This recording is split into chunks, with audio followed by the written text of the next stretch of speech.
J'appelle maintenant Marie-Paul Vasquez de Paris, que vous connaissez tous, qui va nous parler de la disgrâce chez l'enfant.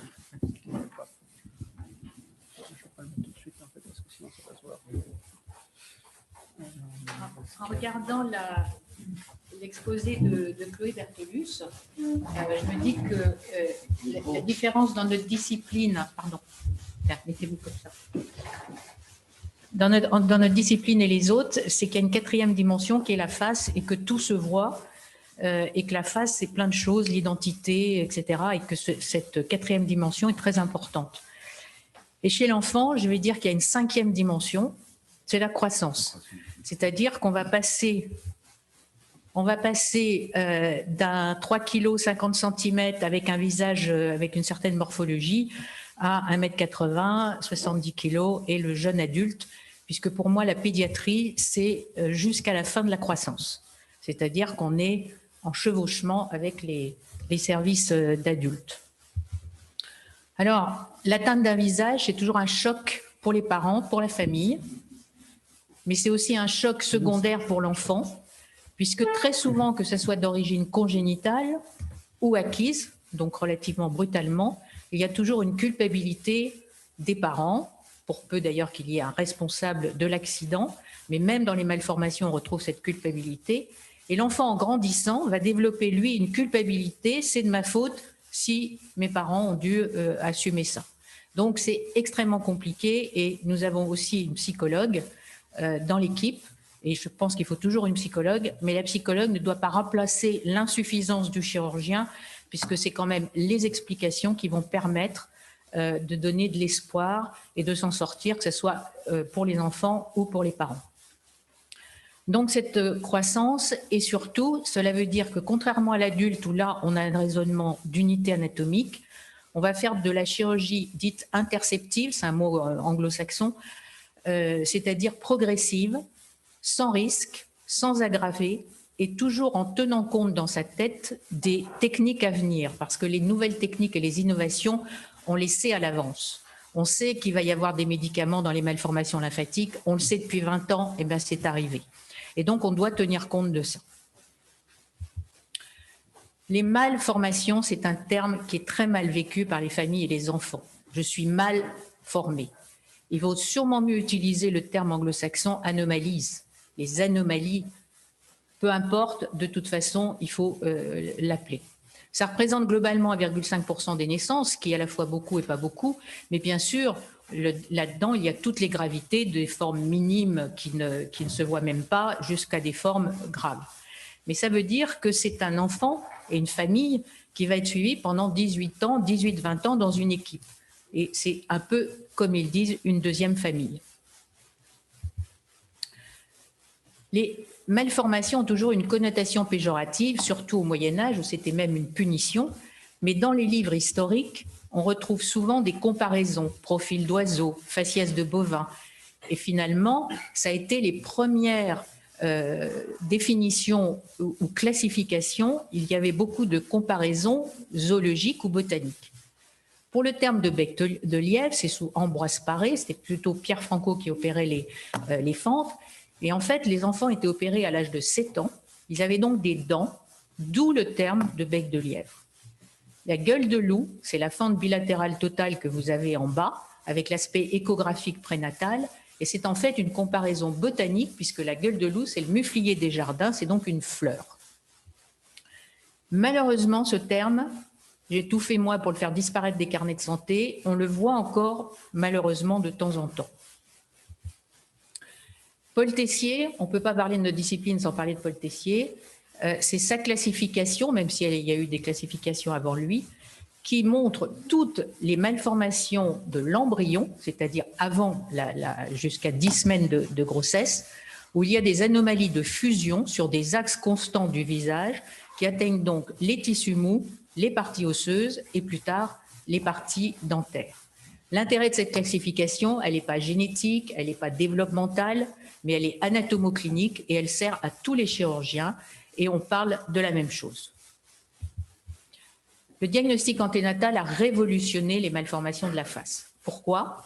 Avant, il y avait la surprise au moment de la naissance d'un enfant attendu, avec un visage qui pouvait être monstrueux, entre guillemets, et qui pourtant pouvait avoir un très bon résultat, comme au contraire un visage de type, par exemple, lymphangiome microkystique, pas très impressionnant, et qui allait s'aggraver avec l'âge.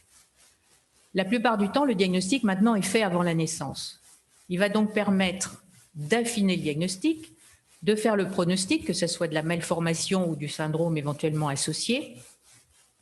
Et depuis les années de, je crois que c'est 1999 le premier, il y a une organisation en France des CPDPN, donc des centres pluridisciplinaires de diagnostic prénatal, ce qui veut dire que tout diagnostic anténatal doit passer par un CPDPN. Deuxième échographie référente, avis d'experts, avis de généticien.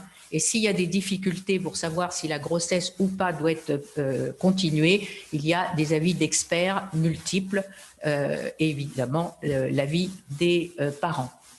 Ce qui est important, c'est quand on voit ces familles ou ces mamans qui attendent des enfants avec une malformation, elles ont souvent l'impression d'avoir quelque chose de monstrueux en elles et le chemin parcouru pendant la grossesse va permettre qu'on parle aussi de l'enfant, oui, de sa malformation ou de cette anomalie qui sera opérée, mais également de l'enfant à naître. Voilà à gauche l'aspect anténatal, l'aspect postnatal. Vous voyez que même si on ne connaît pas la fente labiopalatine, on voit ce qu'a le bébé. Et évidemment, on doit explorer les extrémités, les oreilles, le cerveau pour éliminer les différents syndromes et surtout, s'il y a un syndrome, connaître le pronostic. Alors, il y a la chirurgie obligatoire. Par exemple, la chirurgie primaire. Personne n'a jamais discuté. Et s'il y a encore certains pays du tiers-monde où les enfants sont opérés tardivement, il y a souvent des missions qui vont les opérer, mais personne ne remet en question la chirurgie primaire. C'est une chirurgie minutieuse. C'est une chirurgie qui prend des heures. C'est une chirurgie où on doit être le plus parfait possible d'emblée. Ici, c'est une fente bilatérale totale. Les résultats immédiats, ils sont toujours bons, en tout cas pour les familles.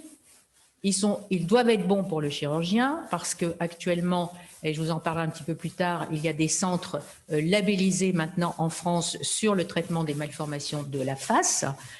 C'est le plan maladies rares du gouvernement, du ministère de la Santé qui a commencé en 2007. Et normalement, on ne devrait plus voir des enfants opérés de malformations de la face hors de ces centres labellisés. C'était le cas d'ailleurs déjà en Angleterre ou dans certains pays anglo-saxons. On les appelait les cleft centers. Mais la prise en charge, elle va continuer pendant 20 ans. Et je ne vais pas vous la décrire, mais ce sont des enfants qui sont dans leur deuxième famille en permanence à l'hôpital, qui vont avoir des actes médicaux, des actes orthodontiques, des actes chirurgicaux, des actes de kinésithérapie, des surveillances en fonction des différentes associations. Et il faut absolument que ce traitement multidisciplinaire, très protocolisé, soit en rapport avec la scolarité, la vie sportive, la vie socio-familiale, etc. Il est évident qu'un enfant opéré de la face qui a 8 ans ne va pas pouvoir faire de sport après pendant 4 semaines, etc. Il n'y a pas que la scolarité. Mais pour reprendre des termes de Chloé, le vécu de ces enfants et l'évaluation des enfants devenus adultes montrent qu'ils ont une vie pour la plupart strictement normale. Il y en a plein d'ailleurs qui se mettent dans les métiers de la santé, de médecine, de chirurgie, d'ingénieurs. On retrouve absolument tous les métiers et on sait qu'on a gagné les choses avec eux quand ils ont pu mener une vie à peu près normale. Bien évidemment, ça dépend des malformations, puisque là aussi, on a des malformations extrêmes et on a suivi le petit Benoît que j'ai revu ici. Donc, ces enfants vont grandir et on va discuter avec eux et avec leur famille des interventions secondaires qui peuvent être des interventions fonctionnelles pour mieux parler. La première chose dont se moque chez un enfant en maternelle, ce n'est pas son visage, c'est la façon dont il parle. C'est la première chose dont les autres se moqueront.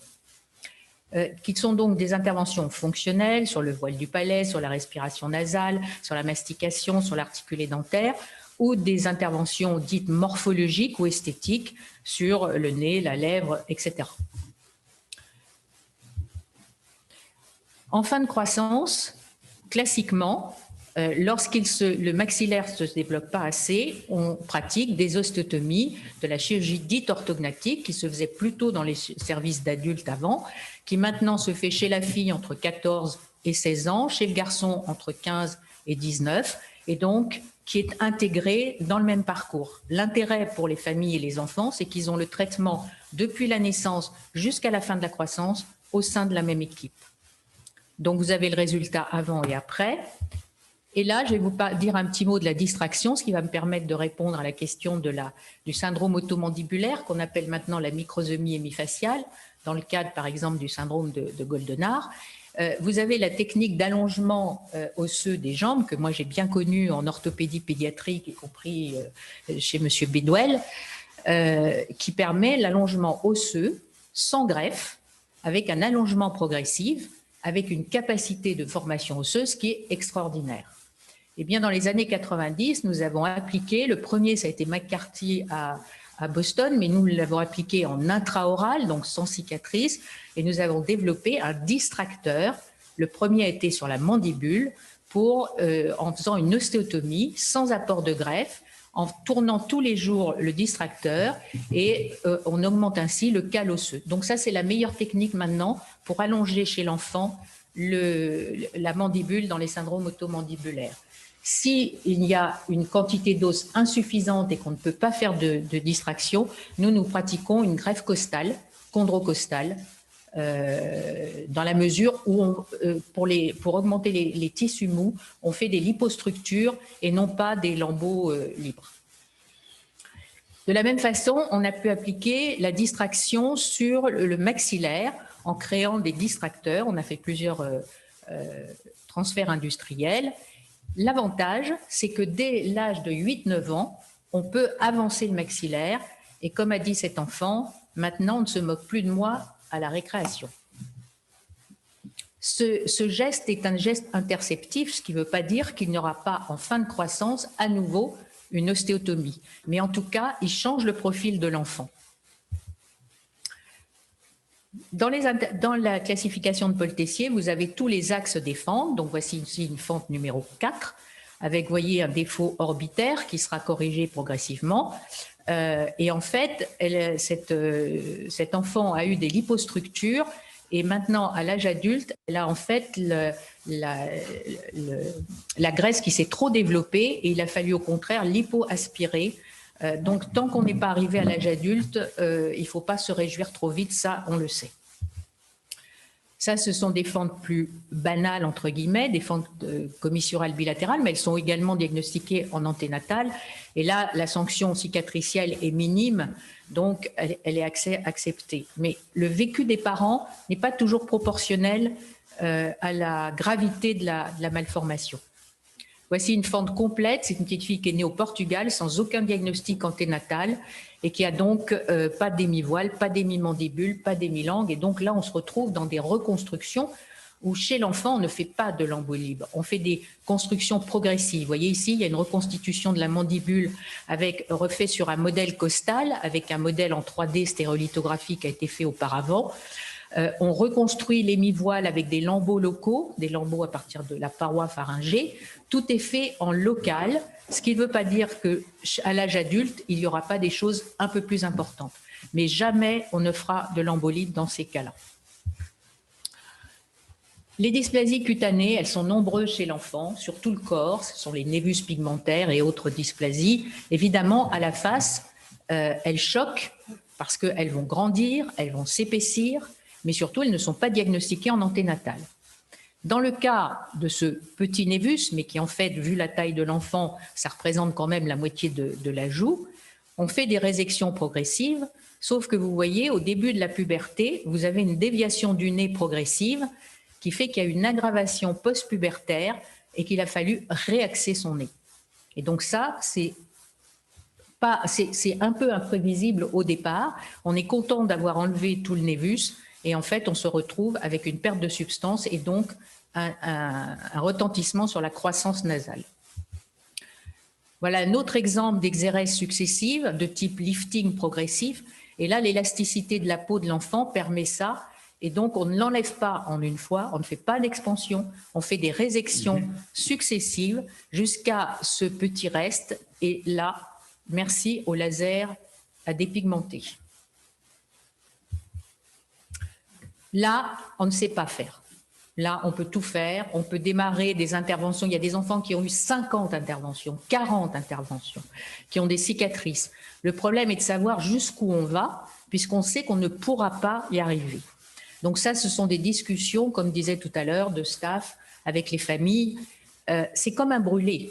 Les brûlés, on saura avoir des meilleurs résultats quand on saura faire de la peau, non seulement des cultures de kératinocytes qu'on sait déjà faire, mais du vrai derme. Et je pense qu'il y aura un moment donné où cette peau, cette culture de peau permettra des résultats différents. Là, c'est les malformations capillaires, excusez-moi pour le L. Lorsque j'étais interne, j'avais été au congrès de chirurgie plastique et j'avais vu un lambeau fait à la place d'une hémiface rouge, qui faisait un peu patch, on va dire. C'était avant les lasers à colorant. Chez l'enfant, on a toujours pensé qu'il fallait attendre les lasers, et les lasers pulsés à colorant traitent 95% de ces malformations capillaires sans aucune chirurgie. L'hémangiome infantile, il est fréquent, sauf qu'il est parfois géant, qui peut se nécroser, mais qui régresse. Et le fait qu'il régresse, on pourrait dire, ben, on ne fait rien. Voilà l'exemple d'un enfant qui n'a jamais eu de geste opératoire, et voilà le résultat spontané par la régression et selon l'évolution bien connue et la courbe d'évolution. Et là, pour ces capillaires, ces ectasies capillaires qui restent, il suffit de faire des séances de laser à colorant. Mais ça veut dire que cet enfant aura cette vie-là quand il sera avec ses parents, à l'école, etc. Donc, voilà un autre exemple où là, une intervention précoce en jouant sur l'élasticité cutanée à ce moment-là, 3 interventions permettent un résultat tout à fait satisfaisant. Mais à partir des années 2000 est arrivée par hasard l'efficacité du propanolol, qui a été donné chez un enfant qui avait un hémangiome géant et qui avait une pathologie cardiaque. Et on a vu donc son hémangiome fondre. Et donc maintenant, le propanolol, on a participé, nous, aux premières études et essais, et maintenant dans le commerce sous forme d'hémangioles, et traite la plupart des hémangiomes. Ça veut dire que la chirurgie n'a plus la même place, elle va être en fin de parcours pour des séquelles. Voilà par exemple sous hémangiole, très rapidement, vous voyez l'efficacité. Les malformations lymphatiques, la chirurgie a été très longtemps la seule solution, en particulier pour les formes macrokystiques. Ça a toujours été des interventions qui duraient 8-10 heures. Ça, tous les chirurgiens pédiatres connaissent ces longues interventions. Dans ce cas-là, je dirais que là, la chirurgie reste préférentielle. En revanche, les scléroses à l'alcool, à l'éthybloc, mais qui est interdit maintenant, donnaient dans les formes macrokystiques la plupart du temps les mêmes résultats et quelquefois c'est combiné. Là aussi, les malformations lymphatiques microkystiques, j'ai toujours pensé ou espéré qu'un traitement médical arriverait.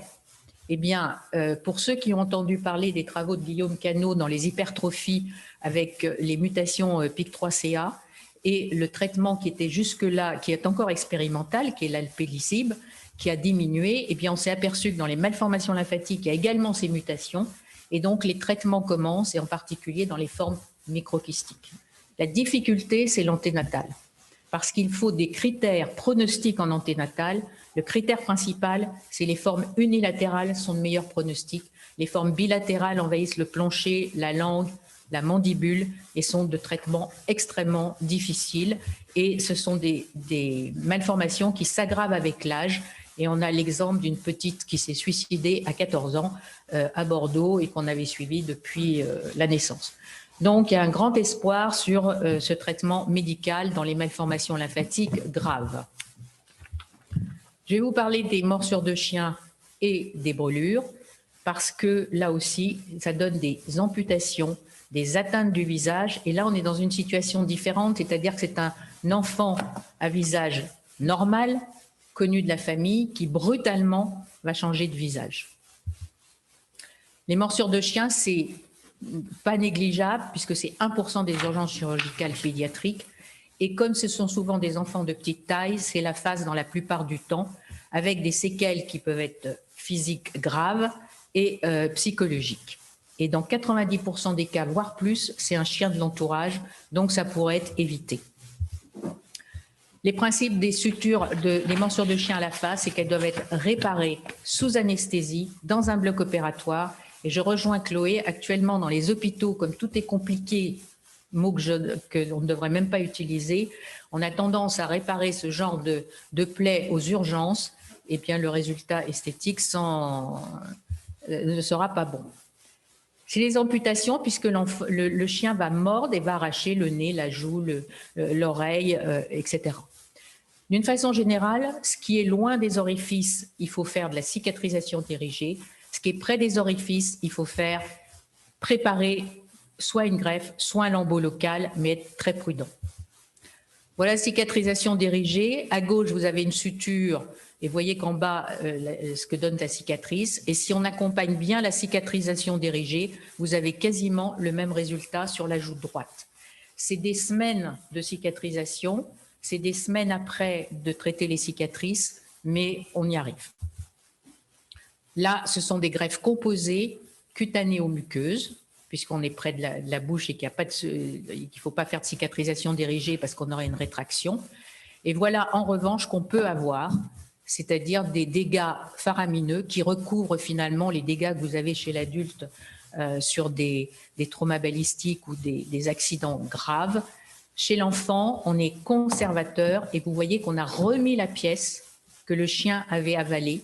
Détail sordide, le chien a été euthanasié et on lui a sorti la pièce de l'estomac qui a été lavée, repositionnée pour permettre que les tissus cicatrisent en bonne place et qu'ensuite, elle a eu une dizaine d'interventions avec l'expansion, vous voyez la joue avec le ballon sous la peau, l'expansion tissulaire qui chez l'enfant, là aussi, a révolutionné les traitements puisque ça permet de redévelopper de la peau.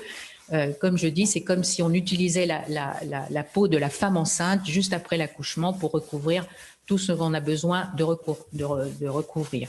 Donc là aussi, on y arrive, mais on imagine le vécu de l'enfant, le vécu des parents et la culpabilité. Bon, je passe sur la maltraitance. Elle est sous-estimée en France. Il y a quand même 400 à 700 décès par an. Et le plus important quand on a des lésions, surtout faciales et surtout d'âge différents, c'est qu'il n'y ait pas de cohérence entre ce qui est raconté par les accompagnants et les lésions, sachant que la loi est très formelle maintenant et protège l'enfant et que tous les soignants ont une responsabilité sur ce qui doit être fait. Et tout est bien clair maintenant. Ceux qui s'occupent d'urgence pédiatrique connaissent tout ça par cœur. Voilà quelques exemples. Ici, une petite fille qui a été adoptée, qui a perdu la vue, qui a des lésions sur la face et sur les paupières, des lésions sur les oreilles par frottement, des lésions de cigarette sur le cou, des coups de ciseaux dans le palais, comme si c'était une fente mal opérée, des pertes de dents, et tout ça par maltraitance. Voilà des situations, un petit bébé de 3 semaines arrivé aux urgences qui a été catégorié impétigo. En fait, ce sont des coups de ciseaux et ce sont des forçages alimentaires avec donc des nécroses au niveau labial. Ensuite, c'est une fracture de l'orbite, c'est une marque de fer à repasser et là, c'est une lésion par couteau du papa.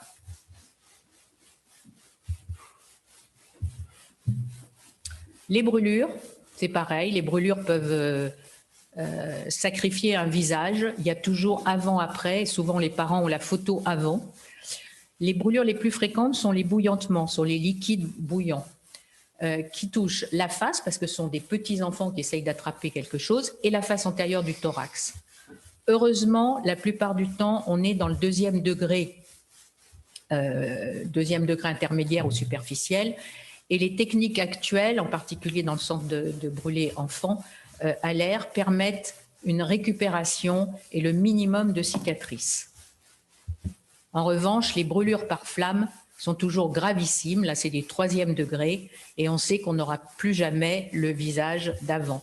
Et cette grande fille qui a 13 ans a toujours sur elle la photo d'elle bébé, puisque c'est arrivé à 2 mois et demi, d'elle à l'âge de 2 mois. Chez l'enfant, la cicatrisation hypertrophique est plus longue et plus importante, et donc elle doit être traitée, prévenue, et la meilleure des choses, c'est la compression. Là, vous avez des masques pour les brûler, donc de gauche à droite, vous passez par la compression sans aucune chirurgie, vous passez de l'enfant avec ses lésions inflammatoires et hypertrophiques à l'enfant de droite. Et d'ailleurs, souvent, ils aiment bien porter leur masque parce que les lésions se voient moins.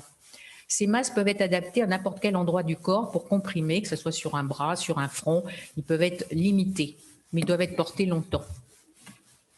Je vais finir sur cette tumeur qui est une tumeur congénitale.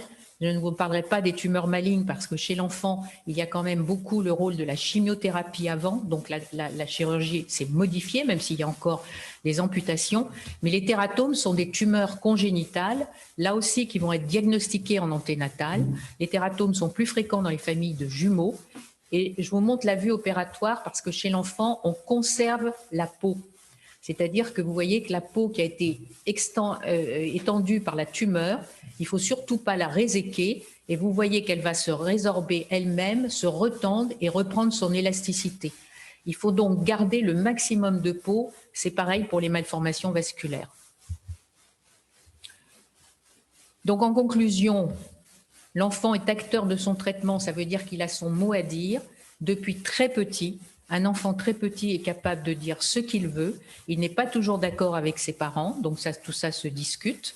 C'est une chirurgie qui est progressive, adaptée à l'âge, qui doit tenir compte de la croissance, qui doit tenir compte des techniques et des innovations à venir, qui est multidisciplinaire puisqu'il y a beaucoup d'intervenants. Et c'est comme chez l'adulte, on a les orthodontistes, les pédodontistes, les prothésistes, puisque le sourire est une des choses les plus importantes et qu'un enfant qui n'a pas un joli sourire, donc qui a les dents qui manquent ou un maxillaire qui manque, il passe son temps à mettre la main devant sa bouche. Mais le chirurgien, pour moi, doit rester le coordonnateur.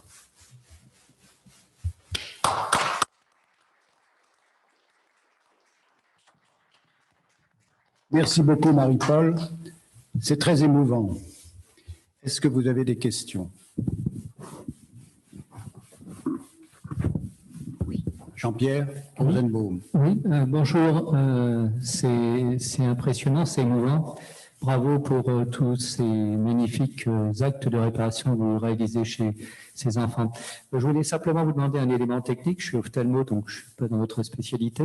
C'est sur la cicatrisation dirigée. Qu'appelez-vous la cicatrisation dirigée dans les suites de morsures de chiens, par exemple? Alors, quand vous avez une amputation, par exemple... Pardon. Lorsque vous avez une amputation, par exemple, d'une joue, vous suturez ce qui est suturable, c'est-à-dire s'il y a des endroits où il y a des plaies suturables, vous laissez la perte de substance. Alors, il y a plusieurs techniques de cicatrisation dirigée que je vous passe. La nature est bien faite, donc cette plaie va d'abord se rétracter, ensuite va bourgeonner et va s'épidermiser à partir des bords. C'est-à-dire qu'il faut bien jauger la partie qui est de la granulation et la partie d'épidermisation. Et elle va se rétrécir progressivement jusqu'à faire une cicatrice qui risque éventuellement d'être hypertrophique et qui sera comprimée, et laquelle cicatrice pourra être reprise plus tard puisqu'elle sera 4 fois plus petite que la perte de substance initiale. Mais ça, vous pouvez le faire que si vous êtes loin des orifices, loin du nez, loin de la bouche, etc.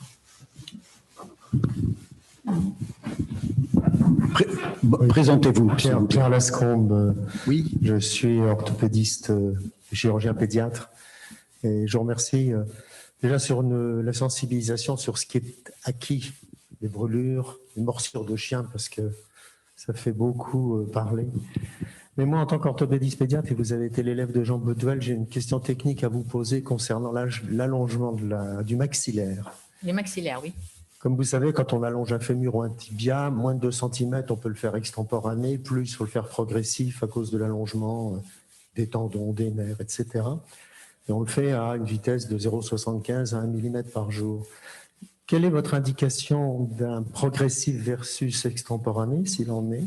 Et s'il est progressif, quelle est la vitesse D'accord. avec laquelle vous allez allonger votre matériel?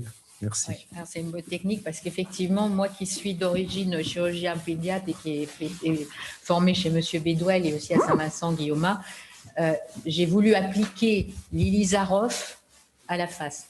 Et en fait, c'est un peu différent. La mandibule, la branche montante est un os long. Donc là, il faut faire une ostéotomie, mettre le distracteur interne et on allonge d'1 millimètre par jour. Mais on n'allonge pas en péropératoire. On allonge et on s'est aperçu que de le faire, c'est optimal pour qu'il y ait aussi un développement des tissus mous en même temps. Parce qu'en fait, il faut que ça suive au niveau cutané, mais c'est la même chose que sur une jambe. Sur le maxillaire, c'est un peu différent, c'est un os un peu différent. Et donc, c'est d'avant en arrière, non pas de haut en bas sur un os long, mais c'est pareil, le principe, c'est 1 millimètre par jour.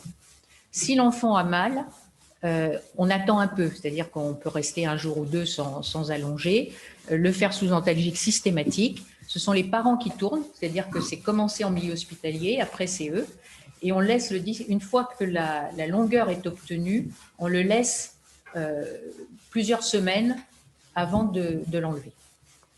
Je ne sais pas si j'ai répondu. Je voudrais revenir. Gérard Morvan. Oui, Gérard Morvan, je suis radiologue à Paris. Je voudrais revenir sur le quadrillage régional dans les malformations congénitales. Oui. J'ai bien compris que les enfants devaient être opérés dans des centres labellisés. Mais comment arrivez-vous à régler le problème du suivi? Alors, les centres labellisés, je crois que j'avais mis c'était dans le cadre de maladies rares. Alors, ça étonne tout le monde de dire, tiens, les malformations sont des maladies rares. Parce qu'en fait, la maladie rare, la définition, c'est moins de 1, la prévalence, moins de 1 sur 2000. Si vous prenez les malformations, chaque entité anatomoclinique est en dessous de cette prévalence. Même dans les fentes, parce que si vous avez une fente labiale, c'est entre 5 et 7 semaines de grossesse, une fente palatine, c'est entre 7 et 12, et une fente labiopalatine d'un syndrome de Van der Voort, c'est une autre entité embryologique. Donc il y a eu, depuis 2005, et d'ailleurs Bernard qui est ici est centre de compétences à Amiens, il y a eu dans toutes les malformations de la tête et du cou, une organisation, un peu comme le plan cancer, sur des centres qui ont été labellisés. Si on considère la face, c'est le réseau Ma Face. Vous avez tout sur le site qui est www.tête-coup.fr. Il y a tous les centres. Et donc, en matière de malformation faciale, on a 24 centres de compétences, hein, Bernard, c'est ça? Donc, il y a le centre à Necker qui est le centre coordonnateur et il y a 24 centres en France. Alors, soit tout est sur place. Vous avez, je ne sais pas pour Bernard, vous avez les chirurgiens, les orthodontistes, les pédodontistes, les ORL, tout ça dans votre centre avec un réseau de soins local. Et quelquefois, vous avez des centres qui sont organisés, il y a 3 centres privés par exemple, qui sont organisés avec des bisites ou trisites. Mais en tout cas, tout le monde suit un peu les mêmes protocoles, la même annonce de diagnostic anténatal, les CDPN, etc. C'est-à-dire que les consultations, le suivi régulier des enfants tout est dans le centre. Se passe également dans ce centre. Non, vous avez raison, il y a des réseaux de soins de proximité. Par exemple, l'orthodontiste, le pédodontiste, l'orthophoniste peuvent être près du domicile. Tout à fait. Mais les bilans, les évaluations et les décisions sont faites dans le centre, même dans ces disciplines-là. Mais vous avez le réseau de soins qui est près du domicile aussi. Voilà. S'il n'y a pas d'autres questions, je voulais te remercier, Marie-Paul, d'avoir accepté de participer à cette journée. Je voudrais insister sur le travail fantastique que tu as fait. Hein, je me souviens de ce pot après ta nomination. Marie-Paul l'a dit, elle ne vient pas de la maxillo, elle vient de la chirurgie pédiatrique. Elle a monté un empire, un formidable service d'une puissance extraordinaire et nos successeurs ont mis en place un suivi et voilà, c'est posé la question de savoir ce que deviennent ces gens-là. Eh bien, les choses ne sont pas forcément toujours finies à 20 ans et nous assurons la suite. Merci encore et bravo.